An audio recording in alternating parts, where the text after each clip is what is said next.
जैसे हमने electric dipole electric field electric dipole के एक्सियल पॉइंट में निकाला, वैसे ही हम क्या किस पॉइंट पे निकालेंगे? At a point on the equatorial line. Equatorial line का मतलब क्या?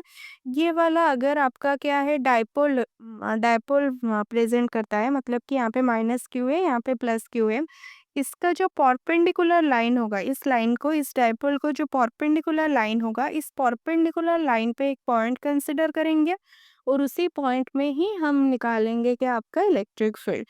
तो इसका दो ही टाइप आता है, एक होता है एक्सियल लाइन में इलेक्ट्रिक फील्ड निकालो, और एक आता है आपका किस पे? इक्वेटोरियल लाइन पे। Okay, so consider an electric dipole जिसमें कि दो पॉइंट चार्जेस होंगे, प्लस क्यू माइनस क्यू। हमें पता है इलेक्ट्रिक डायपोल में टू चार्जेस होते हैं, एक का चार्ज पॉजिटिव में होगा, दूसरे का नेगेटिव में, बट दोनों का मैग्नीट्यूड सेम होगा। और इसका बीच का जो डिस्टेंस होता है वो always 2L with centre O। Dipole moment का फॉर्मूला भी हमें पता है, Q into the separation 2L। तो यहाँ पे देखो, at point A minus Q charge present है, at point B plus Q charge present है। इन दोनों का डिस्टेंस कितना है? 2L। And O is the centre of the dipole. इसका मतलब AO भी L होगा, OB भी L होगा। ठीक है, नेक्स्ट देखो, इस लाइन को, मतलब कि AB को परपेंडिकुलर कौन है? OQ is the perpendicular. At Q point we have to find the electric field due to this dipole. Okay, तो यहाँ पे resultant electric field intensity at point Q पे निकालेंगे, जो कि है EQ। EQ क्या हो जाएगा? A पॉइंट में जो चार्ज है उसके वजह से जो electric field, and B point में जो चार्ज है उसके वजह से जो इलेक्ट्रिक फील्ड आएगा, दोनों का रिजल्टेंट हमें क्या देगा? EQ देगा। यानी कि EQ को हम बोल सकते हैं EA प्लस EB। ओके, देखो, तो पहले तो बताओ, ए पॉइंट में माइनस क्यू चार्ज है, यानी कि इसके वजह से जो फील्ड लाइंस का डायरेक्शन होगा, यानी कि ई ए का डायरेक्शन होगा, वो टुवर्ड्स द पॉइंट होगा, टुवर्ड्स द चार्ज होगा।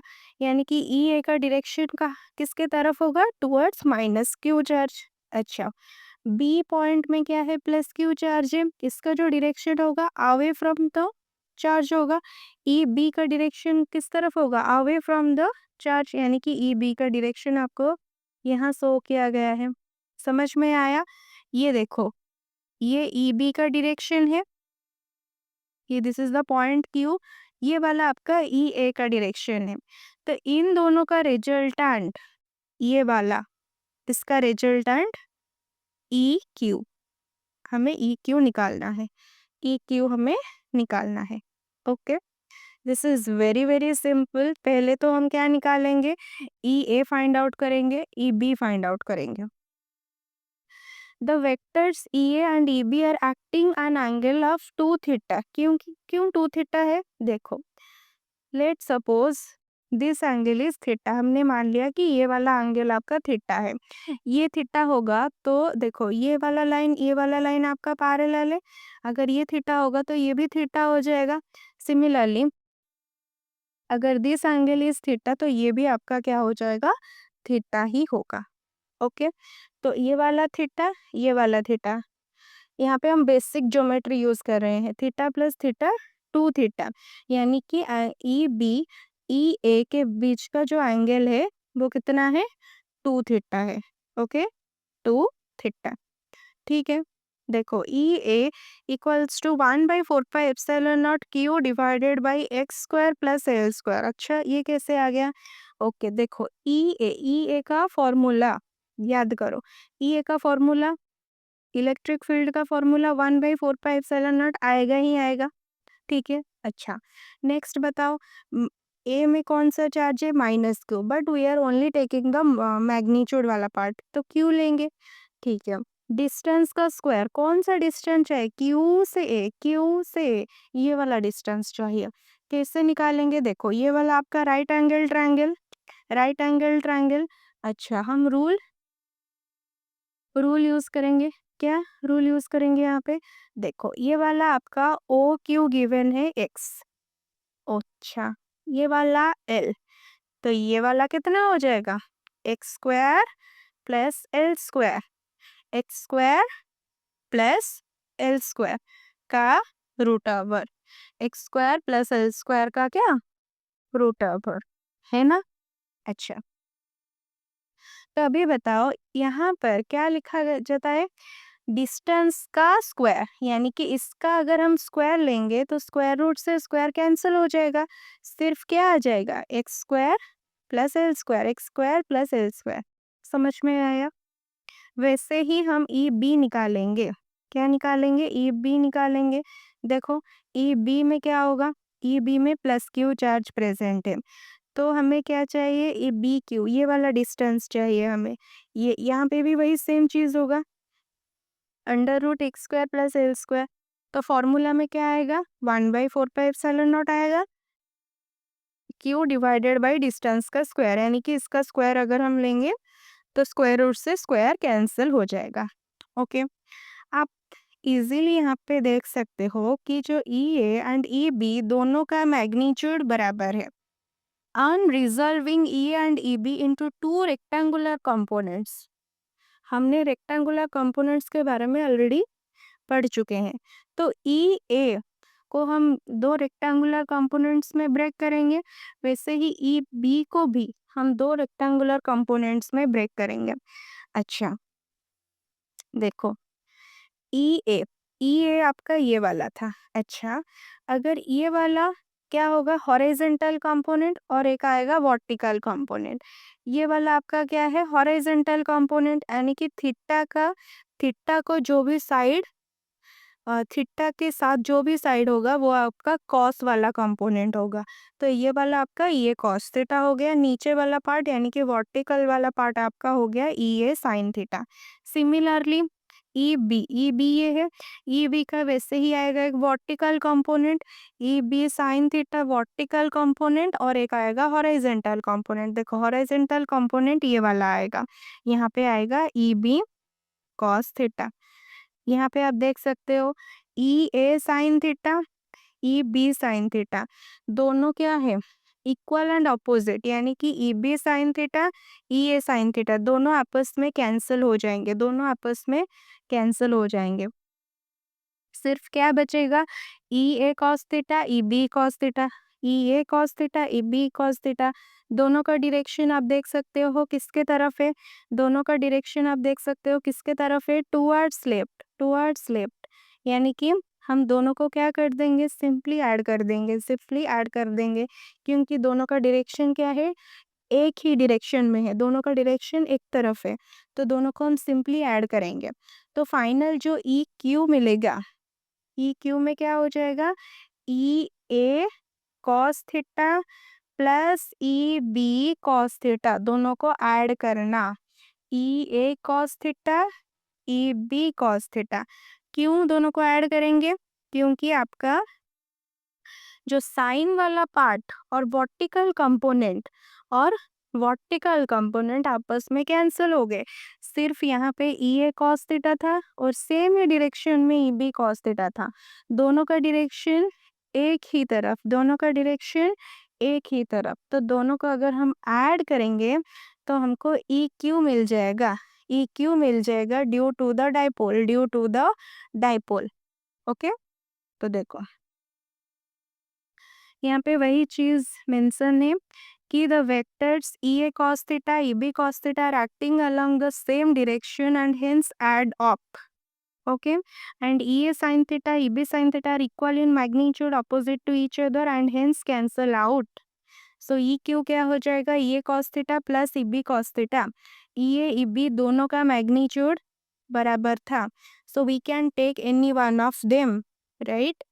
So यहाँ पे देखो 2EA cos थीटा, दोनों को ऐड कर देंगे, यहाँ पे भी EA, यहाँ पे भी EA, दोनों का मैग्नीट्यूड सेम है, तो क्या हो गया 2EA cos थीटा। अच्छा, EA का वैल्यू यहाँ से ले आएंगे 1/4πε0 Q divided by X square plus L square. यहाँ पे देखो 1/4πε0 Q divided by X square L square, 2 as it is आ गया यहाँ पे cos थीटा। अच्छा, cos थीटा कैसे निकालेंगे, cos theta basic geometry, cos theta अगर ये वाला हिस्सा थीटा है तो यहाँ पे कॉस थीटा क्या हो जाएगा, b/h। ये वाला आपका देखो h है, इसका ये वाला b है, b/h मतलब OA divided by h। OA कितना था, L डिवाइडेड बाई h कितना था, √x² प्लस L²। तो ये वाला आपका आ गया कितना, कॉस थीटा का वैल्यू जस्ट यहाँ पे पुट कर देंगे, L divided by √x² plus L²। इसको कैसे सॉल्व करेंगे, ऊपर क्या आ गया 2QL, 2 into Q into L divided by 4πε0, और यहाँ पे x² प्लस L² का देखो, यहाँ पे पावर 1 था, यहाँ पे पावर 1/2, 1 प्लस 1/2 जब बेस इक्वल होंगे तो पावर ऐड हो जाएगा, तो पावर को ऐड करेंगे तो x² प्लस L² का पावर 3/2, x² प्लस L² का पावर 3/2 ये वाला आ गया। और हमें ये भी पता है Q2L 2QL ये किसका वैल्यू होता है, P का वैल्यू, P मतलब कि डाइपोल मोमेंट का वैल्यू, डाइपोल मोमेंट का वैल्यू। जस्ट यहाँ पे लिख दो P। यहाँ पे इंस्टेड ऑफ 2QL हम क्या लिखेंगे यहाँ पे, P का मैग्नीट्यूड। ओके, सो EQ का फाइनल एक्सप्रेशन क्या आ गया, 1/4πε0, P का magnitude divided by x² plus L² का पावर 3/2, x² प्लस L² का power 3/2। The direction of E is along QE parallel BA, that means opposite to AB. In vector form we can rewrite। अच्छा, हमने direction की बात तो नहीं की। देखो, डायरेक्शन हमेशा -q से +q, माइनस से प्लस, पर EQ का डायरेक्शन देखो ऑपोजिट टू डाइपोल मोमेंट आया, ऑपोजिट टू डाइपोल मोमेंट, तो वहाँ पे वही चीज़ मेंशन किया था। ठीक है, सो ऑपोजिट टू, तो वेक्टर फॉर्म में हम लिखेंगे -p मतलब जो डाइपोल मोमेंट का डायरेक्शन था लेफ्ट से राइट, बट EQ का डायरेक्शन आया राइट से लेफ्ट, राइट से लेफ्ट, इसीलिए यहाँ पे क्या है, एक माइनस साइन आ गया। माइनस साइन कहाँ पे आया, वेक्टर फॉर्म में आया। जब हम वेक्टर फॉर्म में लिखेंगे तो negative sign is only showing the direction of the electric field. Okay, यहाँ पे भी हम केस कंसिडर करेंगे। केस हमारा क्या था, 2L is very very less than x। जब 2L छोटा हो जाएगा, बहुत छोटा हो जाएगा x से, x का मतलब क्या था, x is the distance between, देखो यहाँ पे x किस किस का, सेंटर ऑफ डाइपोल और considering point, centre of dipole considering point, centre of dipole O considering point Q, इन दोनों का बीच का जो डिस्टेंस था x। ओके, तो दोनों के बीच का जो डिस्टेंस अगर वो बहुत ज़्यादा हो गया, बहुत ज़्यादा हो गया then that of your dipole, तो क्या होगा, जहाँ पे एल है उसको हम नेग्लेक्ट कर देंगे, जहाँ पे एल है नेग्लेक्ट कर देंगे मतलब उसके जगह पर ज़ीरो पुट कर देंगे। देखो यहाँ पे एल यहाँ पे प्रेजेंट है, इसको हम ज़ीरो लेंगे, तो फॉर्मूला में क्या आ जाएगा, -p डिवाइडेड बाई 4πε0 x², उसका पावर कितना है, एल पार्ट ज़ीरो हो गया, इसका पावर 3/2। इसको कैसे सॉल्व करेंगे, 2 इंटू 3/2, 2 आपस में कैंसल, ओनली x का पावर 3, ओनली x का पावर 3। ओके, EQ आपका आ गया 1/4πε0 p का मैग्नीट्यूड x³। ठीक है, तो यहाँ पे भी देखो EQ जो है प्रोपोर्शनलिटी है 1/x³ का, 1/x³ का। अच्छा, ठीक है, अब हम क्या करेंगे, EQ का एक्सप्रेशन ये वाला आया, this is the equatorial expression, and axial expression हमने निकाला था। तो अगर हम E axial divided by E equatorial करेंगे तो आंसर 2 आएगा, क्योंकि देखो इसके एक्सप्रेशन देखो, 1/4πε0 P divided by x³, P divided by x³ किस में है, इक्वेटोरियल में है। एक्सियल एक्सप्रेशन देखो, ये वाला एक्सियल एक्सप्रेशन यहाँ पे 2p यानी कि जो ई एक्सियल ई इक्वेटोरियल को डिवाइड करेंगे उसका रेशियो 2:1 आएगा, है ना। इक्वेटोरियल का ट्वाइस है एक्सियल, इक्वेटोरियल का ट्वाइस है कौन, एक्सियल, इसको याद रखना।